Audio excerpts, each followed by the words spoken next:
Hello po sa inyong lahat mga ka-crypto. Ako po si Pinoy Crypto Trader at sa video na ito ay atin pong pag-uusapan ang tungkol dito sa price prediction kay Solana. Kung saan ay magagawa kaya niyang lampasan ang presyong $600 ngayong taong 2024. Kaya yan po ang ating aalamin dito sa video na ito. Pero bago po tayo magpatuloy ay nais ko lamang po munang bigyang linaw ang aking disclaimer kung saan ang nilalaman po ng video na ito ay hindi po ito isang financial advice.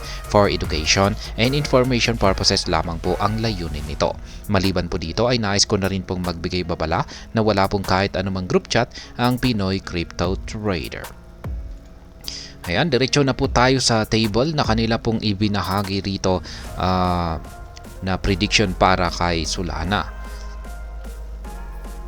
At ayan, Solana price prediction mula po ito sa taong 2020 ngayong taong 2024 hanggang taong 2031. At mapapansin po natin dito na meron po itong potential low. Yan, meron tayong tatlong columns dito. Ang potential low or minimum price po ito, average price at ang potential high or maximum price. At mapapansin po natin dito na ang $6 na presyo ay magagawang akyatin ni Solana sa taong 2029. Kaya yan po ay mahigit po niya ito sa kanyang potential high na presyo.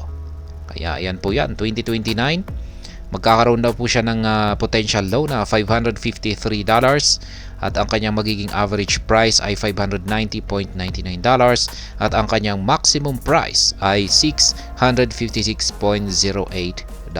Kaya ayan, makakamit po niya rito at malalampasan pa niya ang higit $600 pero sa taong 2029. Kaya mula po sa taong 2024 ay kailangan pa natin ng yan, 1, 2, 3, 4, yan, 5 taon pa ang ating hihintayin para magawang akyatin ni Solana ang presyong higit $600.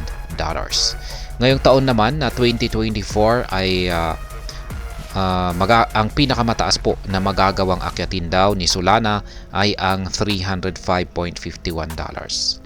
Yan, yung potential low naman, yung pinakamababa na posible po niyang ibagsak ay ang presyong $110.60. At ang average price po niya ay nasa $250.42. Kaya ayan, next year po ito, 2025, ay ito po yung inaasahan natin kung saan ay magkakaroon po ng peak season ang mga cryptocurrencies. Dito po magsisiakyatan ng matataas na presyo ang mga cryptocurrencies. At ayan, pagdating po rito sa prediction na ito ay makakaranas daw po itong si Solana ng average price na $301.85. Yung kanyang potential low or pinakamababa na presyo na pwede po niyang ibagsak ay nasa $241.93. Samantala, ang kanyang potential high ay almost $400 na. Ayan, $399.56. Bakit hindi na lamang po niya ginawang $400 yan? Kasi ilang cents na lamang ay magiging $400 na. At ayan, pagdating po rito sa 2029 ay ito po yung dito na po niya mahihit ang presyong $600. Ngayon ay pagsapit naman po ng 2031 ay dito po niya makakamit ang pinakamataas na presyo na $920.55. Yan po ang kanyang potential high. Ayan, almost magwa $1,000 na po siya. Siguro 2032 ay baka malamang ay mahihit na po niya ang presyong $1,000. Kaya yan, siguro po naman ay baka buhay pa tayo niyan taong 2031. Kaya yan, mga ilang taon pa kaya yan? 1, 2, 3, 4, 5, 6, 7. Ayan, 7 taon. Kaya natin yan. Buhay pa tayo dyan. 7 taon lamang. Kaya pag mag-hold po tayo ng Solana ay yan, 7 taon yan na i-hold natin. At sa tingin ko ay kayang-kaya naman po natin siguro yan na hintayin. Ayan, maliban na lamang kung yan, meron tayong isang malubhang sakit at medyo alanganin na tayo dyan, ay syempre mas maganda na i-take profit na lamang po natin. Ayan, lalong-lalo na kung pero pag ngayon ka pa lamang mag-i-invest ay syempre walang gaanong kita. Pero pag isa ka po sa mga early investor ay ayan, take profit mo na yan.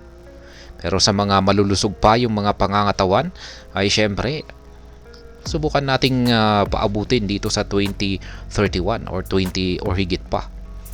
Ayan, kaya meron yung mga advice nga ng mga successful na mga tao ay sabi nila na ang pinaka yung parang meron yung kasabihan na health is wealth. Ayan, kasi mawawalan ng saysay yung kayamanan mo kung pag yung kalusugan mo ay hindi naman maganda. Kaya yung ating investment ay sabayan na rin natin yan ng magandang kalusugan sa ating sarili. Alagaan natin yung ating sarili. Yan, dahil yan lamang po yung paraan para humaba yung ating buhay. Kaya yan, iwasan po natin yung mga posibleng magdulot ng hindi magandang epekto sa ating mga kalusugan.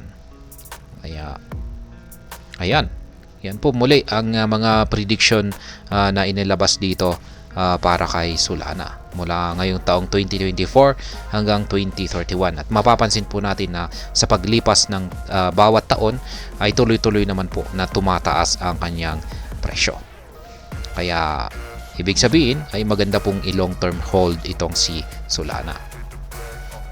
At ayan, hanggang dito na lamang po tayo sa video na ito. Sana po ay inyong nagustuhan ang aking paliwanag dito. Kung inyo po itong nagustuhan ay pakiclick lamang po ang like button ito.